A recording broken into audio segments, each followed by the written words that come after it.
오늘 우리는 국내 11번째 캠퍼스 교회로 세워지는 영정온누리교회 첫 예배에 참석했습니다. 아직 예배당에 들어가지는 못했지만 임시 예배처이지만 누군가가 이 예배 구성원이 될지 아직 우리가 정해지지 않았지만, 그러나 오늘 이 첫 예배의 의미는 결코 적지 않다고 생각을 합니다. 그런 의미에서 이 자리에 계신 한 분 한 분 여러분은 얼마나 소중한 분들입니까? 여러분의 걸음을 여기까지 이끄신 분도 하나님이시고, 여러분의 마음속에 개척하는 교회의 뜻을 두게 하신 이도 성령님이신 줄로 믿습니다. 우리는 영종 온누리교회 창립 멤버이면서 동시에 하나님께서 이후에 행하실 아름다운 일들의 목격자들이 될 것입니다. 우리가 바로 증인입니다. 하나님께서 우리 온누리교회를 어떻게 이끌어 오신지 지난 37년간 함께 하신 그 하나님, 진리로 인도해 주시고 열방에 선교하는 교회로 감당케 해오신 그 일에 우리가 목도하고 증인이 된 것처럼 영종 온누리교회를 통해서 행하실 하나님의 일에 여러분과 제가 증인이 될 수 있기를 바랍니다. 오늘 우리는 영종 온누리교회 창립 첫 예배를 이렇게 우리 자신과 모인 공동체에 질문을 던지며 시작해 보려고 합니다. 교회가 무엇입니까? 이미 104개의 교회가 있는 이 영종도 땅에 왜 우리는 또 하나의 교회를 세워야 할까요? 목사인 저는, 그리고 예배하는 여러분은 왜 영종도 온누리교회 개척에 함께하게 되었습니까? 끝으로 우리는 어떤 교회를 이루어 가기를 원합니까? 물론 이 같은 질문에 대해서 이 짧은 시간에 우리가 답을 찾기는 쉽지가 않습니다. 앞으로 예배하면서 계속해서 이 답을 찾아가는 시간을 갖게 될 것입니다. 우리는 교회의 머리 대신 그리스도께서 의도하신 바로 그 교회, The Church, 그 꿈을 찾아 함께 여행을 떠나게 되었습니다. 우리 표를 보시면 하늘을 향한 새로운 항해가 시작되었다 그랬습니다. 물론 앞으로 지어질 교회의 뱃머리가 우리 교회 외부를 장식하고 있기 때문에 우리의 예배가 항해의 일부분이 될 수 있지만, 더욱더 중요한 건 우리는 천국을 향해 나아가는 영적 순례자들이고, 그 순례의 길에 함께 배를 탄 믿음의 동지들, 운명 공동체가 되었다는 겁니다. 교회는 분명 사람들이 모인 공동체입니다. 그러나 교회의 머리가 되시고 주인 되신 주님께서 어떤 의도를 가지고 교회를 이끌어 가시는지, 무엇을 원하시는지를 주목할 필요가 있습니다. 영종 온누리교회는 어떻게 시작되었습니까? 물론 신실한 한 성도 한 분이 하나님 앞에 주의 성전을 지어드리고 싶은 소망 때문에 그 감동에 의해서 여기까지 건물이 시작되었습니다.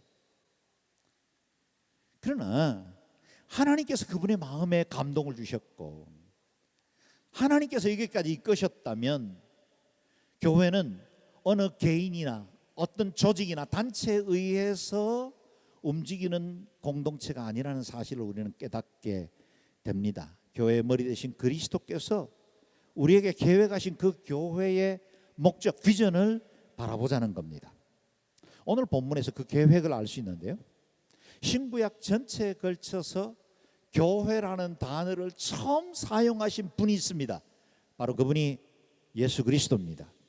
오순절 성령 강림에 의해서 지상에 처음으로 교회가 탄생됐지만 그 훨씬 그 이전에 교회에 대한 설계도를 가지고 계신 분이 계셨습니다. 예수님께서 가지신 바로 그 교회의 꿈, 그게 바로 주님의 설계도입니다.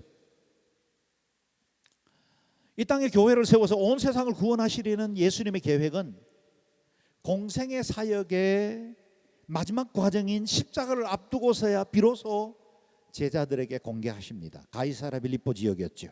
먼저 주님은 제자들의 믿음을 점검합니다. 오늘 본문이죠. 13절 14절 같이 한번 더 읽겠습니다. 시작. 예수께서 가이사랴 빌립보 지방에 이르러 제자들에게 물으셨습니다. 사람들이 인자를 누구라고 하느냐? 그들이 대답했습니다. 세례자 요한이라고도 하고 엘리야라고도 하고 예레미야나 예언자 중 한 분이라고 하는 사람도 있습니다. 아멘. 사람들이 인자를 누구라고 하느냐? 이 질문은 당시 보통의 사람들, 팔레스타인 인근에 살고 있는 사람들이 예수님에 대해서 어떤 인식을 가지고 있는지에 대한 다분히 객관적인 질문입니다. 정보 그 이상이 필요하지는 않죠. 여론조사입니다.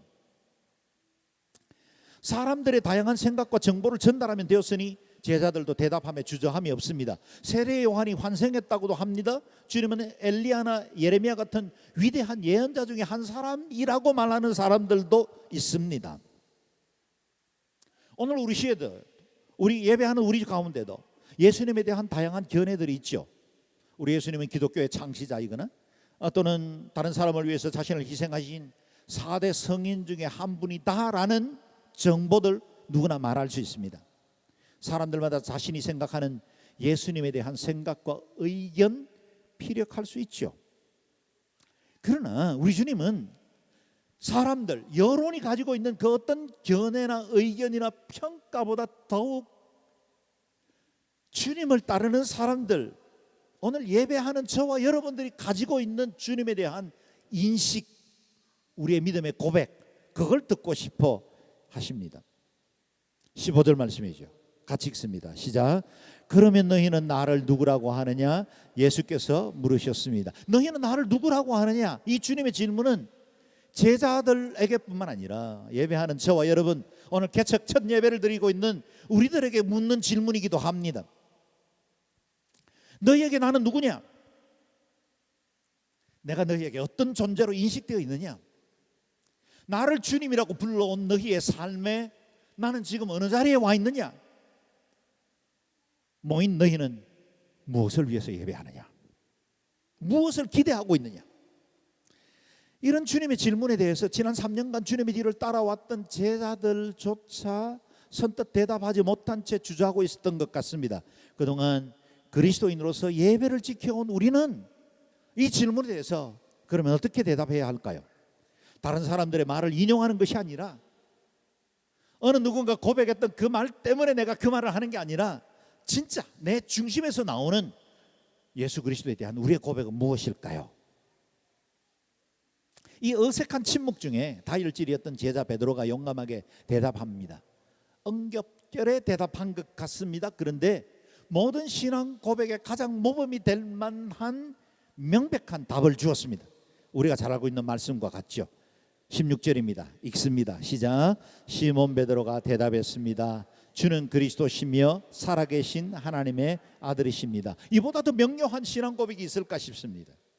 우리 주님은 그리스도이십니다. 이 말은 주님의 인성을 나타내면서, 인간으로 사람의 몸을 입고 오신 주님의 모습을 나타내면서 구약에 예언된 모든 언약의 성취자이십니다 라는 뜻입니다. 구약에 직간접적으로 예언된 350회의 예언이 바로 당신을 통해서 이루어졌습니다 라는 고백이죠. 동시에 주님은 하나님의 아들이십니다 라고 말하는 이 고백은 주님의 신성, 하나님의 거룩하심, 하나님 되심을 드러내면서 우리 주님이 어디로부터 오셨는지에 관한 그분의 정체성을 고백하는 것입니다. 그렇습니다. 저와 여러분이, 우리의 주님은 완전하신 하나님이시면서 또한 완전한 인간으로 오셨다는 사실을 잘 알고 있습니다. 여러분, 그리스 신화에는 반인 반신이 있습니다. 반인 반수도 있죠. 사람들은 하나님의 그 형상에 대한 본질을 제대로 깨닫지 못하기 때문에 신적인 어떤 영역이 있을 거라고 생각하기 때문에 반신 반인을 만들어냅니다. 그런데 인간의 마음 속에 또 짐승과 같은 본질적인 본성에 충실하고 있는 어떤 모습들이 있기 때문에 반인 반수를 창작해냅니다. 그러나 우리가 알고 있는 예수 그리스도, 우리가 만난 그분은 완전한 하나님이십니다. 100%입니다.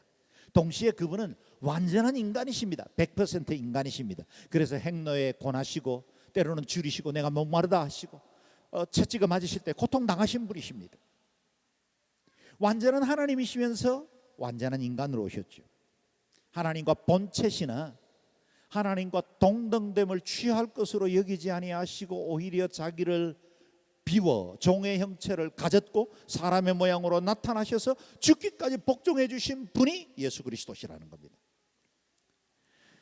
그러나 이 같은 진리를 고백한 베드로 자신도 정작 이 고백에 관한 깊은 의미를 이해하지 못한 것 같습니다. 이 고백 자체가 인간 베드로에게서 나온 것이 아니기 때문입니다. 17절 말씀 보십시오. 같이 읽습니다. 예수께서 대답하셨습니다. 요나의 아들 시몬아, 내가 복이 있다. 이것을 내게 계시하신 분은 사람이 아니라 하늘에 계신 내 아버지시다. 아멘. 베드로의 신앙 고백을 들으신 주님도 경탄해 마지 않는 칭찬을 하십니다. 요나의 아들 시몬아, 내가 복이 있다. 이렇게 칭찬하실 때는 그 요나 그의 아들 된 시몬뿐만 아니라 그 가문의 명예까지 높여준 것이죠. 시몬 베드로뿐만 아니라 주님께 이 같은 신앙을 고백할 수 있는 모든 사람들은 오늘 본문 말씀 그대로 복 있는 사람입니다. 복 중에 복이 무엇일까요? 예수 그리스도를 나의 구주로 모신 것입니다. 온 세상을 창조하시고 다스리시는 그 하나님을 나의 하나님, 아빠 아버지라고 부를 수 있는 그 사람이야말로 진짜 복받은 사람입니다. 그러고 보면 저와 여러분 복받은 사람인 줄로 믿습니다. 우리도 베드로처럼 우리의 신앙을 다시 고백해 보겠습니다. 함께 고백합니다. 시작. 주는 그리스도시며 살아계신 하나님의 아들이십니다. 아멘. 여러분 가슴에 손을 얹고 다시 한번 조용히 여러분의 고백으로 다시 한번 드리겠습니다. 시작. 주는 그리스도시며 살아계신 하나님의 아들이십니다. 아멘. 이것이 여러분의 고백이 되기를 바랍니다. 십자가 위에서 다 이루었다 언약하신 분이 저와 여러분의 그리스도십니다. 동시에 나를 구원하시고 영생으로 이끄시는 분이 살아계신 하나님의 아들이십니다. 이 믿음의 고백은 가장 기초적이면서 가장 중요합니다. 그리고 그 결과는 영원할 것입니다. 우리를 참으로 복되게 하는 고백이죠. 동시에 여러분 기억하십시오. 이 신앙 고백은 베드로나 우리 자신의 지혜, 우리의 의지의 결과로 주어진 것이 아닙니다. 예수님께서 말씀하신 대로 하늘에 계신 아버지께서 알게 하신 것입니다. 우리 중에 내가 똑똑해서 예수 믿은 사람 어디 있겠습니까? 비교 종교학 공부해보고 여러 종교들을 다 연구한 끝에 기독교가 그래도 제일 낫더라, 그래서 논리적으로 따져본 후에 예수 믿게 된 사람 많지 않을 겁니다. 설사 우리 중에 그런 분이 있다 할지라도 지금 저와 여러분이 여기 앉아 있는 것은 전적인 하나님의 은혜입니다. 설사 우리 안에 어느 누군가의 권고에 의해서, 어느 누군가 전도에 의해서 내가 예수를 믿게 되었다 할지라도 이 모든 과정을 인도하시는 분은 하나님 한 분이신 줄로 믿습니다. 누구든지 성령으로 말미암지 않고는 그리스도를 주라 시인할 수 없다 말씀하십니다. 믿음도 하나님의 선물입니다. 저와 여러분 얼마나 풍성한 선물을 가지고 있는 사람입니까? 우리가 모태에 조성되기 전 창세전에 우리를 아시고 택정하신 하나님의 선하신 섭리의 손이 우리를 구별하셨고 자녀 삼아주셨고 여기까지 이끄셨습니다. 전적인 하나님의 은혜입니다. 이것을 믿음으로 받아들일 때 하나님의 자녀가 되는 특권을 누립니다. 그렇습니다. 구원도 영생도 그리스도의 제자가 되는 것도 교회 창립 멤버가 되는 것도 하나님의 은혜 없이는 이루어지는 것이 하나도 없습니다. 그래서 감사하지 않을 수 없고 겸손하지 않을 수 없습니다. 그렇다면 이 베드로의 고백이 개척 예배를 드리고 있는 저와 여러분에게 왜 그리 중요한 것입니까? 하는 겁니다. 이 신앙 고백 위에 이 땅에 교회가 세워졌기 때문입니다. 교회가 어떤 것입니까? 교회는 예수 그리스도를 나의 주님으로 하나님의 아들로 믿는 사람들의 모임이 교회입니다. 이 고백이 있는 사람들이 신자이고 이 신자들이 함께 모인, 두세 사람이 모인 그곳은 교회가 됩니다. 우리는 외롭고 지친 사람들 마음 달래고 서로 교제하고 도움 주기 위해서 사교 클럽으로 모인 게 아닙니다. 인생을 좀 더 의미 있고 가치 있게 살기 위해서 모인 봉사단체가 아닙니다. 우리는 그와 같은 것들도 행하겠지만 교회는 궁극적이고 본질적인 이유가 따로 있습니다. 저와 여러분 우리는 교회로 모였습니다. 여러분이 교회이십니다. 영종온누리교회는 아름답게 단장된 예배당에 입당할 때 시작되는 것이 아니라 오늘 저와 여러분들이 예배드리기 위해서 모인 이 시점부터 영종온누리교회는 시작되는 것입니다. 그러므로 영종온누리교회를 구성하는 저와 여러분의 신앙 고백이 바로 세워져야 합니다. 저와 여러분의 신앙 고백이죠. 베드로가 고백했던 것처럼 다시 한 번 더 고백합니다. 시작. 주는 그리스도시며 살아계신 하나님의 아들이십니다. 아멘. 우리는 이 사실을 믿습니다. 그리고 이 교회는 이 고백 위에 세워졌습니다. 오늘 출범하는 이 개척교회는 이 고백으로부터 시작될 줄로 믿습니다. 그리고 이 고백 끝까지 지켜나가고 이 신앙을 갖지 못하는 사람들에게 전파하는 저와 여러분 되시기를 바랍니다. 주님은 베드로의 고백을 들으시고 그동안 숨겨두었던 비밀스러운 설계도 하나를 꺼내 보이셨는데 그게 18절과 19절 말씀입니다. 같이 읽겠습니다. 시작. 그리고 내가 너희에게 말한다. 너는 베드로다. 내가 이 반석 위에 내 교회를 세울 것이니 지옥의 문들이 이것을 이길 수 없을 것이다. 내가 내게 하늘나라의 열쇠를 줄 것이다. 무엇이든 내가 땅에서 매면 하늘에서도 매일 것이요 내가 땅에서 풀면 하늘에서도 풀릴 것이다. 아멘. 주님께서 그려주신 설계도에 여러분 무엇을 발견하십니까? 바로 교회입니다. 이제 2달 후면 완공될 영종온누리교회 역시 설계도에 의해서 지금까지 건축되어 왔습니다. 저는 이전에 자풀만 무성하게 자라던 교회 부지를 본부장님들과 함께 몇 차례 와 본 적이 있습니다. 그때만 해도 이 같은 아름다운 예배당이 세워질 것이라 상상도 할 수 없었죠.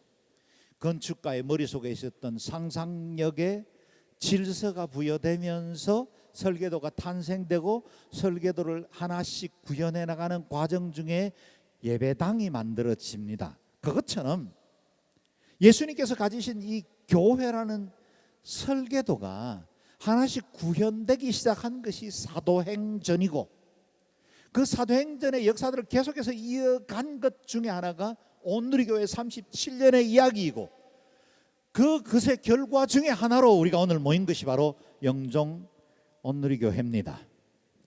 설계도가 주어졌습니다. 여러분 그 설계를 따라 지어가기 시작하는 작업이 우리에게 주어진 것입니다.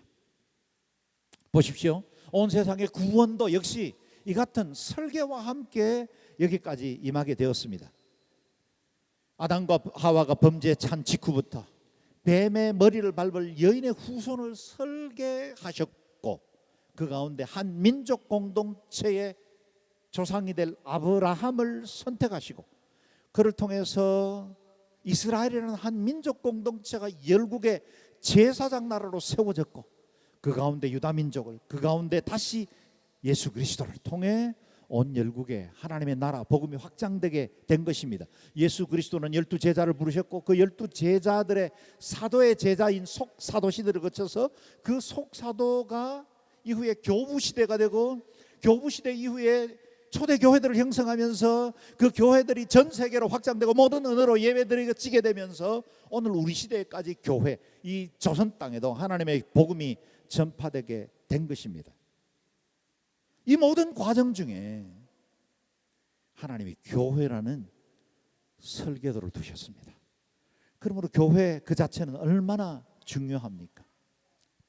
교회는 온 인류를 구원할 하나님의 마스터 플랜의 가장 중심에 있는 것이 바로 교회입니다. 교회는 구약시대 이스라엘 민족이 소유했던 모든 언약을 이어받았습니다.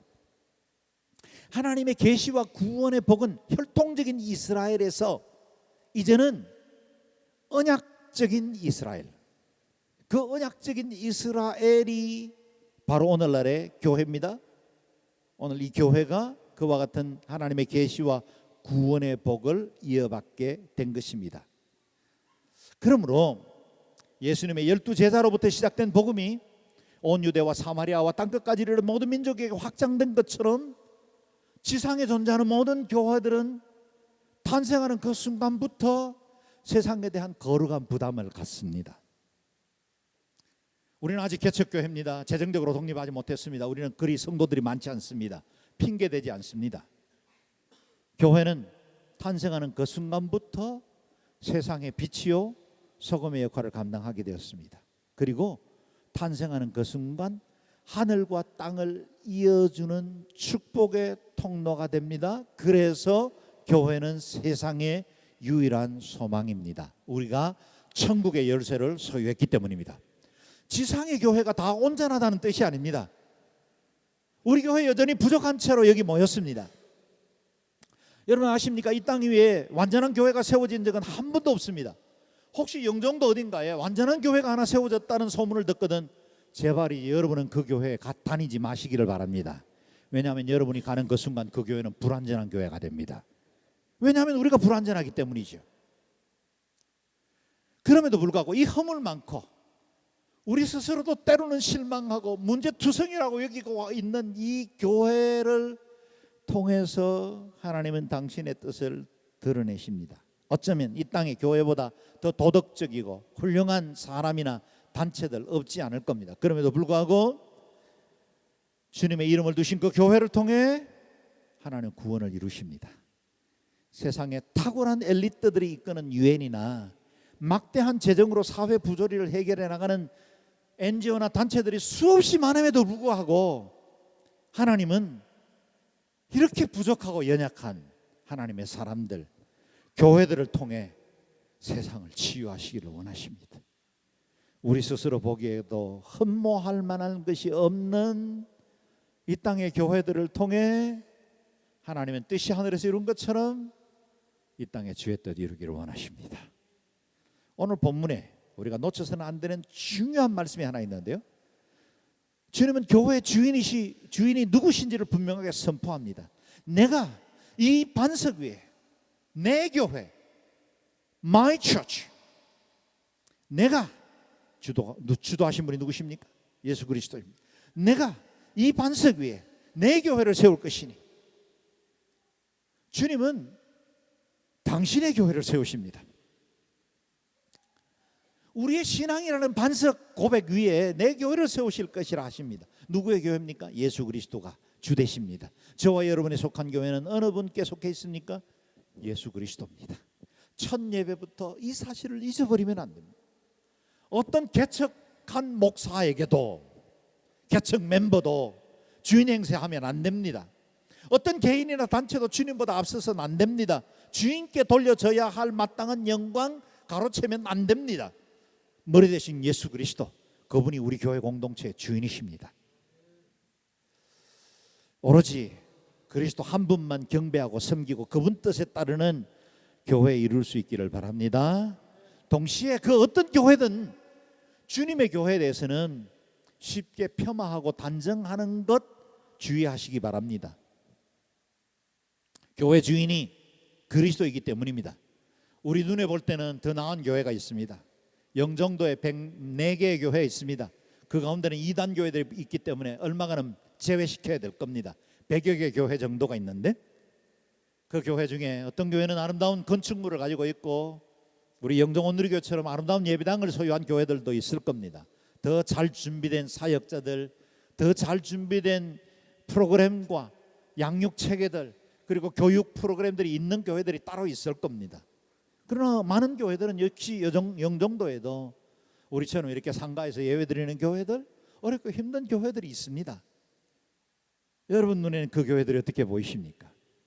사람의 생각들 그리고 세상의 가치관을 가지고 교회를 평가하는 것을 주의해야 합니다. 우리 눈에 더 나은 교회가 있고 시시한 교회가 있을지 모르겠지만 주님 앞에는 소중하지 않는 교회가 없습니다. 대형 교회들에 대해서 쉽게 비난하지 마십시오. 그저 쉽게 성장한 것이 아닙니다. 주의 계획이 있고 그 교회들을 통해서 하실 일이 따로 있기 때문에 성장시켜 주신 것입니다. 작은 교회들에 대해서 업신여기지 마십시오. 어떤 교회도 주님 앞에 작은 교회, 보잘것없는 교회는 없습니다. 만물을 그 발 아래 복종케 하시는 우리 주님이 모든 교회의 머리십니다.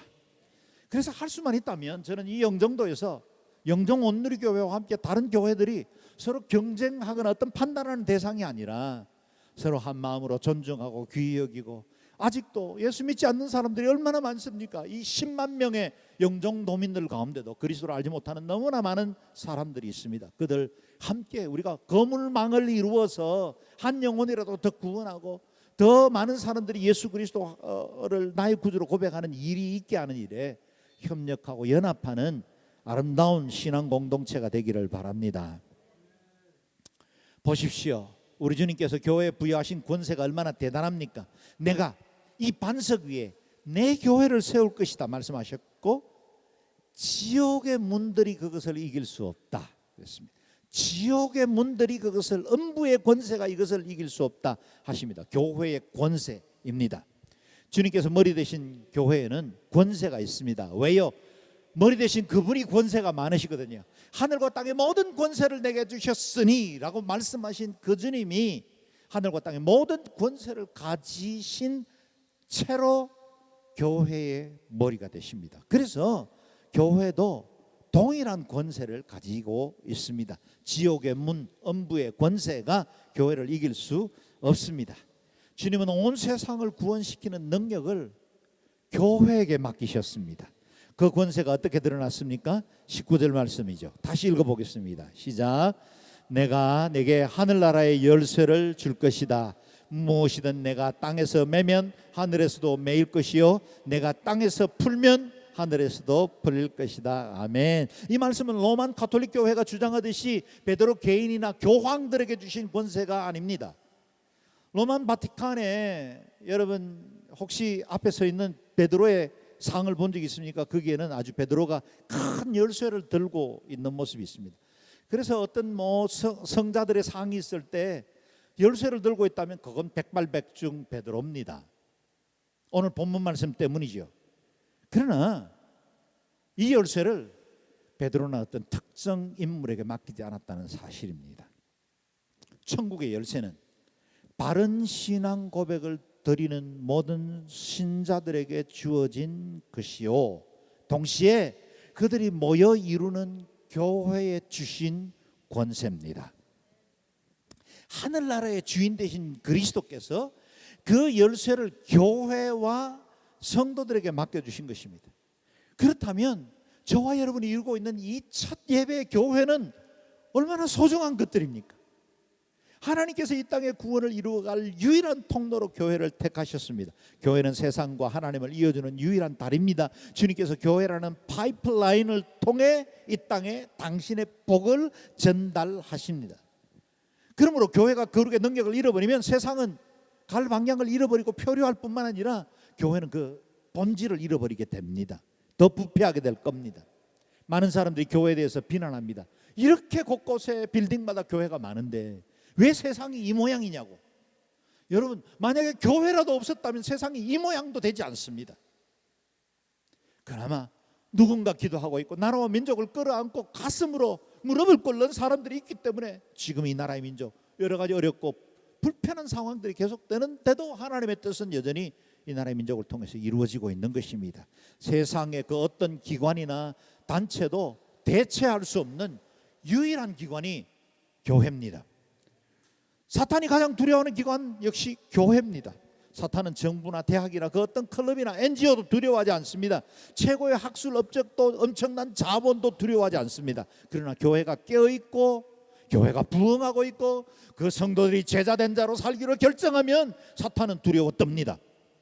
성도들이 말씀대로 살고 그리스도의 제자 되기로 결정하면 사탄이 무서워 떱니다.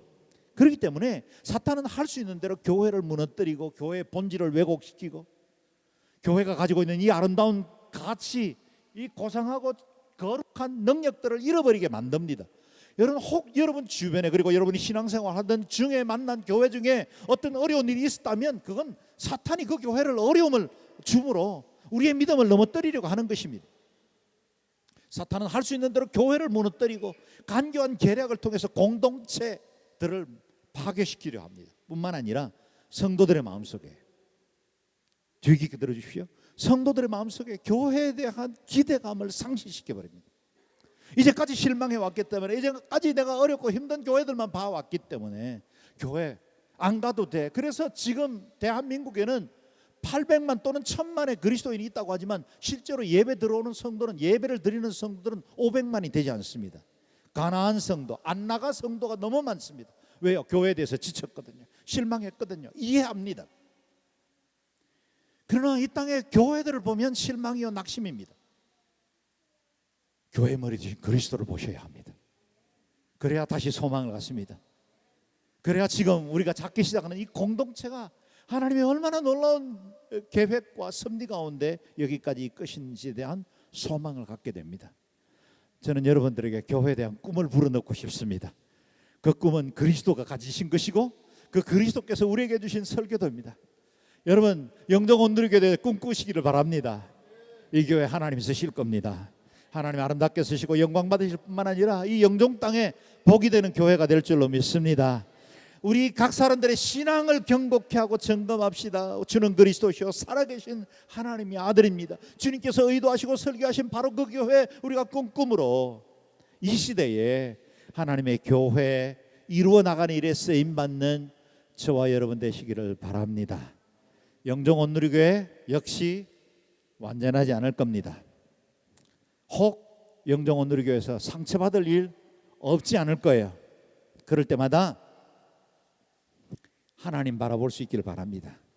우리 시대 최고의 영성가 중에 한 분인 유진 피터스는 교회란 공의, 신비와 혼란이라는 두 부분으로 구성된다 그랬습니다. 그렇습니다. 교회는 신비와 혼란이 함께 공존합니다. 하나님께서 세우신 이 땅의 천국의 모델이라는 점에서는 언제나 교회는 신비합니다. 동시에 사람들의 사회 한가운데 세워져 있기 때문에 늘 혼란을 겪습니다. 우리가 세울 영종 온누리교회도 공의, 신비와 혼란 두 부분으로 구성될 겁니다. 그러나 우리는 교회의 신비를 믿습니다. 땅이 혼돈하고 공고할 때 하나님의 신이 수면을 운행함으로 창조의 질서가 부여되고 빛이 있으라 선포하게 된 것처럼 여러분 여전히 혼란스러운 이 땅 가운데 여전히 교회의 혼란을 직면하고 경험했던 우리에게도 하나님의 신이 우리 위에 운행하기를 바랍니다. 질서를 잡아가고 새로운 꿈을 꾸고 주님 위치 임하고 하나님의 나라 세워지는 아름다운 축복이 여러분을 통해 이 영종 온누리교회를 통해 이루어지기를 주의 이름으로 축원합니다. 그래서 우리 교회는 하늘을 향한 항해자들입니다. Sailing to heaven. 이제 우리는 거룩하고 아름다운 항해를 시작했습니다. 오늘 여러분이 들어오면서 받은 그 주보가 승선권입니다. 우리가 함께 주님을 항해하는 아름다운 공동체로 이 땅 험악하고 풍랑이는 바다 가운데 하나님 뜻을 드러내는 아름다운 교회 공동체 되시기를 주의 이름으로 축원합니다. 아멘. 기도하겠습니다. 기도할 때 여러분 말씀 들은 대로 예수님께서 의도하시고 설계하신 그 교회 우리가 이루게 해주십시오. 앞에 서 있는 목사 온전할까요? 그렇지 않을 겁니다. 부족함과 허물이 많습니다. 지금 이 교회를 이루기로 작정하고 오신 여러분 온전하지는 않죠? 우리가 정직하게 우리 자신을 돌아보면 부끄럽고 허물이 많다는 것 부인하기 어렵습니다. 그런데도 하나님은 우리를 통해 주의 교회 이루게 하셨습니다. 하나님 우리가 아니라 주님의 뜻 이루기를 원합니다. 하나님의 교회 이루기를 원합니다. 주님께서 계획하신 그 설계도 그대로 우리 영종 온누리교회가 세워지기를 원합니다. 주의 이름 한번 부르고 같이 통성으로 기도하겠습니다.